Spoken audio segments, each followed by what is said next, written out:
The knock on my door came just after sunset, sharp, impatient, and loud enough to make the whole street pause. When I opened it, an HOA notice was pushed into my hands before I could even speak. The violation read, excessive noise police siren disturbance. I stared at it, confused, because the only siren I'd heard that day belonged to an actual patrol car. What happened next would expose far more than a bad complaint. It would pull the entire neighborhood into a story nobody saw coming. I stepped outside and looked down the street. Everything was calm now. Kids were riding bikes. Neighbors watered lawns. Nothing about the evening suggested chaos or disturbance. The patrol car had stopped earlier for a routine check after a minor traffic issue nearby. Lights on. Siren briefly activated. Standard procedure. Everyone saw it. Apparently, one person didn't like it. The HOA representative known for enforcing rules with near military precision stood at the sidewalk with a clipboard, watching me read the notice. Her expression was confident, almost satisfied, as if she expected instant compliance. She explained that complaints had been filed about unauthorized emergency noise and that the HOA had no choice but to issue a fine. I thought she was joking. I even laughed once. She didn't. Trying to stay polite, I explained that the siren came from a marked patrol vehicle, not my property. She responded that homeowners were responsible for disturbances connected to their address. The logic didn't make sense, but she spoke with enough authority that a few neighbors nearby started watching quietly. That's when irritation turned into curiosity. I asked for details: who made the complaint, what rule applied, and why an official police action would be considered a violation. Her answers were vague. Community standards, she repeated. Noise disruption policy. But when I requested a written explanation, she avoided eye contact. Something felt off. After she left, I called a friend in law enforcement to confirm I wasn't missing something obvious. His reaction was immediate disbelief. "You got fined for a patrol car?" he asked. He suggested I keep the notice and not pay anything yet. By nightfall, word had spread. Neighbors stopped by, some laughing, some genuinely worried. A few admitted they'd received strange citations before, warnings that didn't quite make sense but were easier to pay than challenge. Suddenly my ridiculous fine didn't seem so unique. Then my phone buzzed. It was the officer from the patrol car earlier that day. Somehow he had heard about the citation through local chatter. His tone was calm but serious. "That siren was official," he said. "If someone's using it as a complaint, we need to clarify things." He offered to stop by the next evening to explain the situation directly if needed. I looked at the paper again. What started as an annoying notice was beginning to feel like something bigger, something that might not end quietly.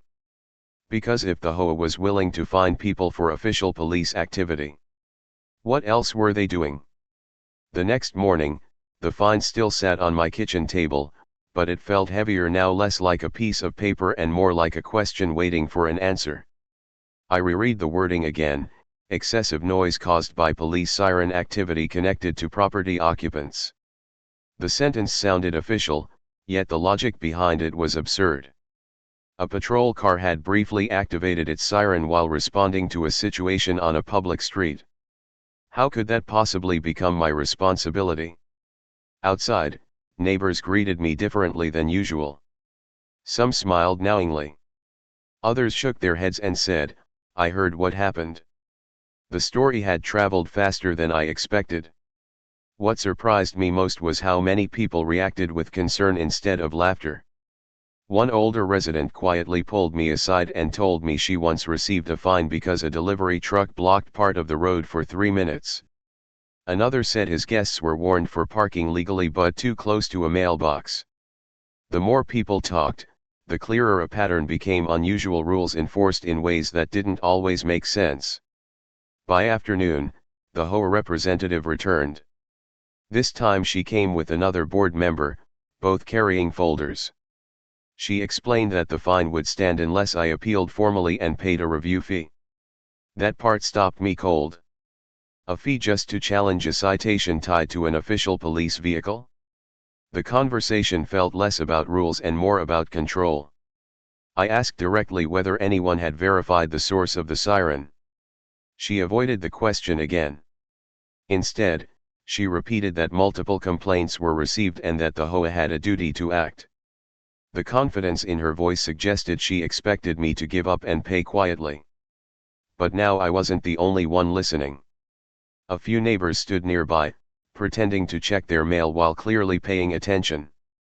After they left, I called the officer who had offered help. He arrived later that evening in uniform, parked calmly at the curb, and greeted me like an old friend. Several neighbors watched from porches. He reviewed the citation, read it twice, and let out a slow breath. "This is unusual," he said carefully. He explained that patrol sirens are activated as part of official duty and are protected under public safety operations. Residents couldn't be held responsible for them. More importantly, law enforcement activity could not be penalized by private associations. Hearing it said out loud changed something. The officer offered to speak directly with the HOA if needed, simply to clarify facts. I agreed.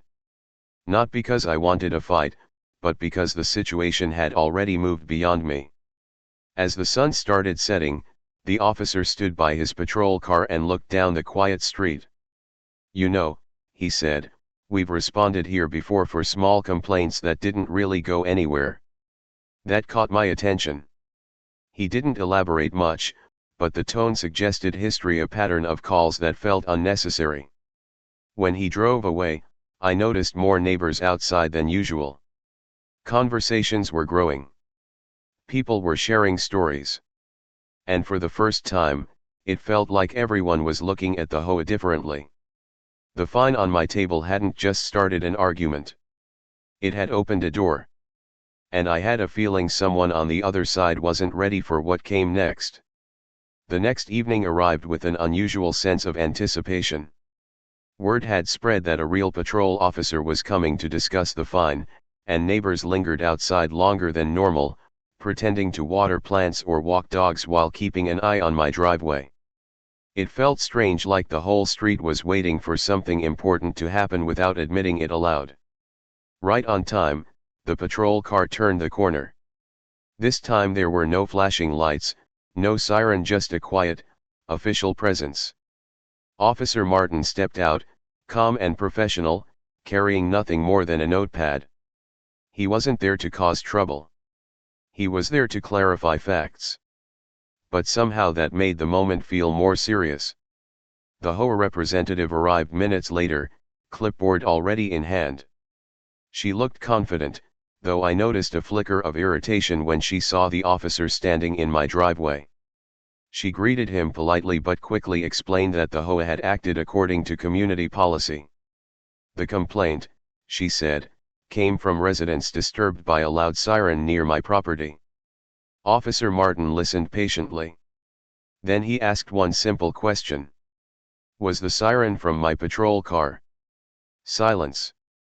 She hesitated, flipping through papers as if searching for a different answer. Finally, she admitted that yes, the sound came from an official police vehicle responding to a situation on the street. The officer nodded slowly. "Then residents can't be fined for that," he said calmly. "Emergency equipment use is protected under public safety operations. That citation isn't enforceable." A quiet ripple moved through the small crowd of neighbors gathered nearby.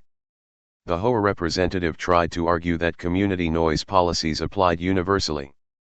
Officer Martin remained respectful but firm, explaining that private associations couldn't penalize government emergency actions or assign responsibility to homeowners for them. For a moment, nobody spoke.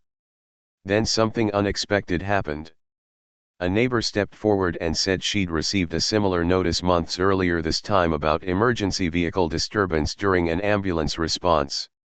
Another resident admitted he'd paid a fine without questioning it because he thought fighting would make things worse. The officer's expression changed subtly. He asked how many others had received unusual notices. Hands slowly went up. What began as a simple clarification was turning into something larger.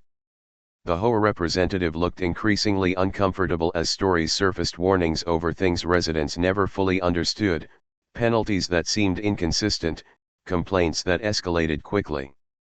Officer Martin carefully explained that while HOAs could enforce community rules, they could not misuse official police activity as justification for fines.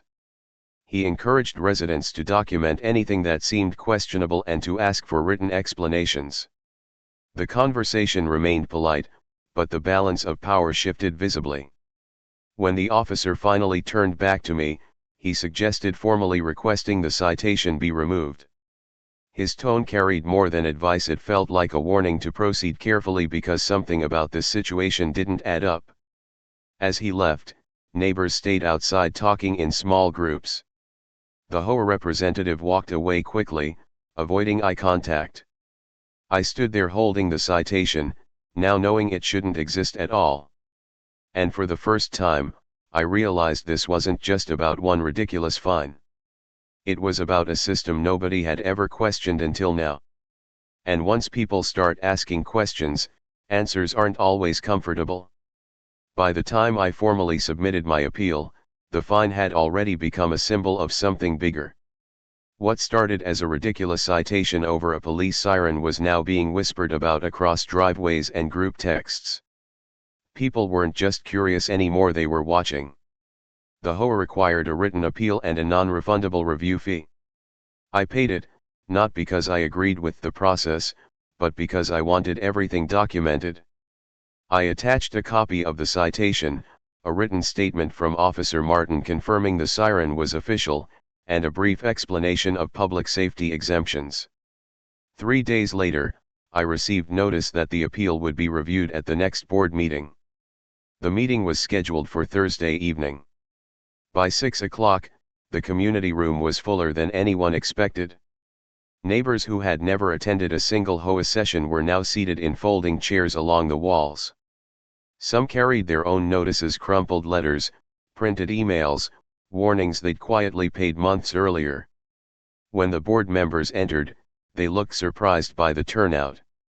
The HOA representative opened the session with routine language about maintaining standards and community cooperation.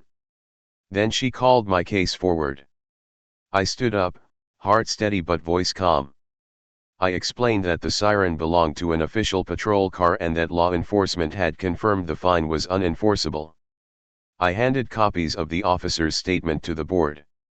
She responded quickly, saying the HOA acted based on complaints and had a responsibility to address disturbances. But when I asked whether any board member had verified the source of the siren before issuing the fine, no one answered directly. That silence echoed louder than any siren ever could. Then something shifted. A woman near the back stood and said she'd been fined for an ambulance siren last year. A man raised his hand and admitted he'd paid multiple noise disturbance penalties without fully understanding the policy. One by one, residents spoke, not angrily, but firmly. The room transformed from a hearing into a reckoning. A board member attempted to restore order, reminding everyone that the meeting was about one appeal. But the stories kept coming. The pattern was impossible to ignore. Officer Martin, seated quietly in the back as an observer, stood only once, not to argue, but to clarify that emergency vehicle activity cannot legally be assigned to private homeowners. His tone remained neutral, yet authoritative. That was the moment everything changed. The board asked for a brief recess. When they returned, the announcement was simple: my fine was dismissed. A small victory, but it didn't feel small. Because the room wasn't satisfied with dismissal alone. Residents wanted explanations. They wanted transparency. They wanted to know how many similar fines had been issued without proper review. The HOA representative promised to look into it, but her earlier confidence was gone. As the meeting ended, neighbors didn't rush home. They gathered outside under the streetlights, comparing notices and sharing experiences openly for the first time. Walking back to my car, I realized something powerful. Winning the appeal wasn't the turning point. The turning point was that people had finally stopped staying quiet. And once silence breaks, it rarely returns. The morning after the meeting felt different. The neighborhood wasn't buzzing with anger, it was buzzing with questions. People who had never spoken about HOA issues before were suddenly comparing letters, fines, and warning notices. My phone kept lighting up with messages from neighbors asking what they should do next. The dismissal of my fine hadn't ended anything, it had only made everyone wonder what else was buried beneath the surface. By afternoon, a small group of residents gathered outside my driveway. They weren't looking for drama. They wanted clarity. Several had brought copies of past violations, and as we laid the papers side by side, a strange pattern appeared. Similar wording. Repeated references to community disturbance. And in multiple cases emergency vehicles listed as part of the complaint. That didn't sit right. One neighbor suggested requesting official records through the HOA's own transparency policy. Another said she had asked before but was told enforcement logs were internal. The more we talked, the clearer it became that information wasn't flowing equally to everyone. That evening, Officer Martin stopped by briefly. He wasn't investigating anything formally, but he listened as residents explained what they found. His expression stayed professional, yet I could tell he was surprised by how many fines referenced police or emergency activity. He offered simple advice: if you want answers, ask for everything in writing. So we did. The next day, a formal request was submitted asking for enforcement logs and complaint summaries related to noise disturbances over the past year. The HOA responded slower than expected. Days passed without clear communication. When records finally arrived, they came as a thick stack of printed pages, incomplete, heavily summarized, and missing details people expected to see. But even those partial records revealed something troubling. The same addresses appeared repeatedly. Certain residents, especially those who had questioned rules in the past, received significantly more citations. Some complaints were listed without dates. Others described incidents vaguely, making verification impossible. Then someone noticed something bigger. Several entries referenced police sirens or emergency responses as avoidable disruptions. Reading that phrase felt surreal. Emergency activity being labeled avoidable made no sense, and now it appeared multiple times across official HOA documents. Neighbors grew quieter as they flipped through pages. This wasn't just about one mistaken fine anymore. It looked like a system that had been operating the same way for a long time. That evening, a resident who previously served on a small HOA committee approached me privately. He admitted that enforcement decisions were often made quickly, sometimes without full board review. If complaints came in, they usually just moved forward, he said. No one wanted conflict. Conflict was unavoidable now. The group decided to organize a community discussion, unofficial, just neighbors sharing information. People needed to understand what they were looking at before taking next steps. As the sun set, I sat on my porch going through the papers again. Every page told a story of someone who paid or stayed quiet because challenging the system felt too exhausting. My fine had been dismissed, yet the real story was just beginning. Because once records start speaking, they don't whisper. And the more we read, the clearer it became that the HOA's biggest problem wasn't one bad decision. It was a pattern nobody had questioned until now. The unofficial community discussion was supposed to be small, just a few neighbors sharing concerns and comparing records. Instead, more than 30 people showed up. Folding chairs filled the cul-de-sac, coffee cups passed around, and printed notices were spread across tables like puzzle pieces waiting to be assembled. For the first time, residents weren't talking about isolated problems. They were seeing the bigger picture together.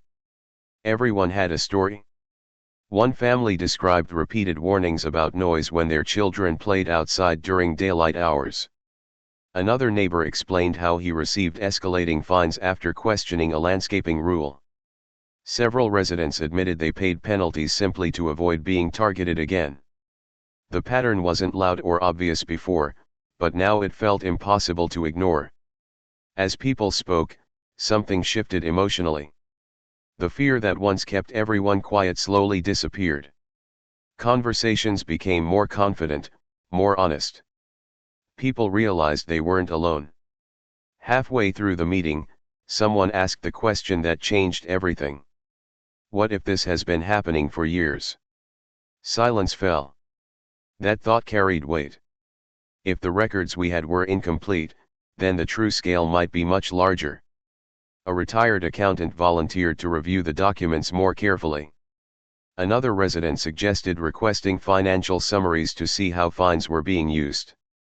The conversation stayed respectful, but determination filled the air. Meanwhile, the HOA representative clearly sensed pressure building. She sent an email the next day reminding residents that enforcement was necessary to maintain community standards and warning that misinformation could cause confusion. The message felt less like guidance and more like damage control. Then something unexpected happened. Officer Martin stopped by again, this time not in uniform. He stood quietly near the edge of the gathering, listening. When asked for his opinion, he chose his words carefully. He reminded everyone that HOAs could enforce rules, but enforcement must be reasonable, transparent, and separate from official police actions. His presence alone gave the discussion credibility. One resident asked if the police were investigating. He shook his head gently. "Not right now," he said. "But documentation matters." Those words stayed with everyone. The following evening, residents submitted a formal request for a full community review, open records, transparent enforcement policies, and a public discussion at the next official meeting. Signatures filled several pages. The momentum was undeniable now.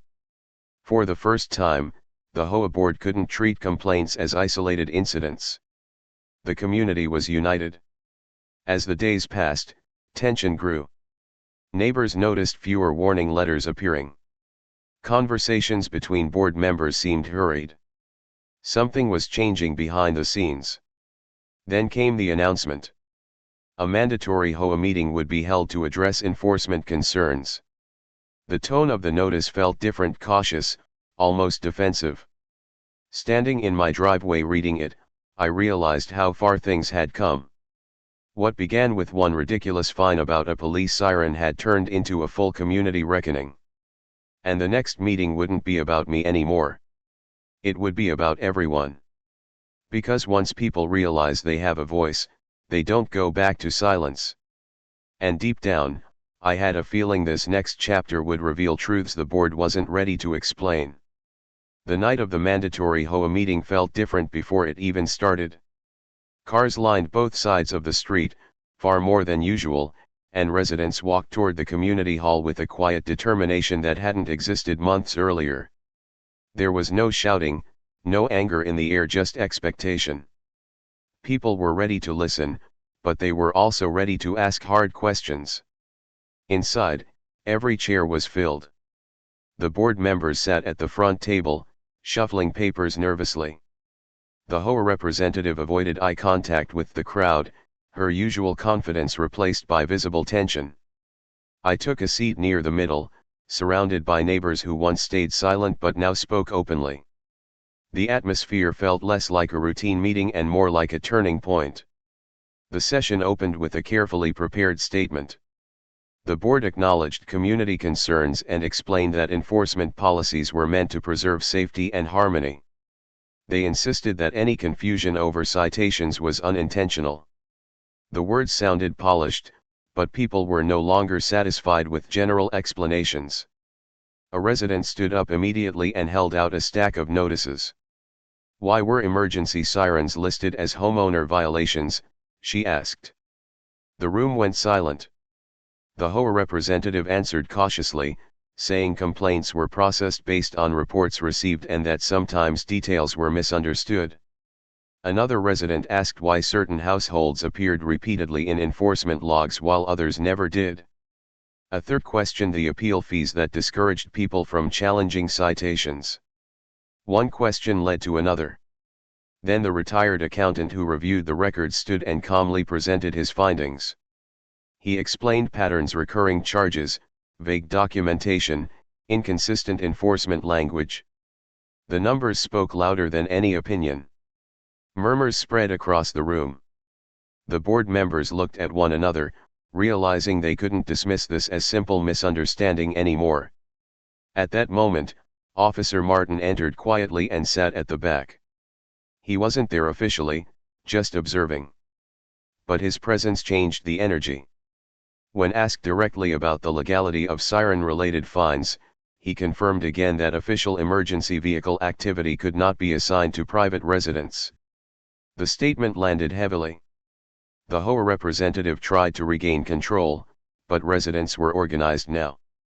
They asked for transparent policies, clear enforcement rules, and a complete review of past fines. The board requested a short break to discuss privately. When they returned, everything felt different. The board announced that all citations related to emergency vehicle noise would be immediately reviewed and suspended pending investigation. Appeal fees tied to those citations would be refunded. An independent policy review would be initiated. The room didn't erupt with applause. Instead, people exhaled relief mixed with disbelief. For the first time, the board seemed willing to listen rather than defend. As the meeting ended, neighbors stayed behind talking, exchanging contact information, and planning to stay involved moving forward. The silence that once protected questionable practices had completely disappeared. Outside under the streetlights, I realized something important. The fine that started this wasn't the real problem. The real problem was a system nobody challenged until now. And even though progress had been made, one final question remained unanswered. How much damage had already been done?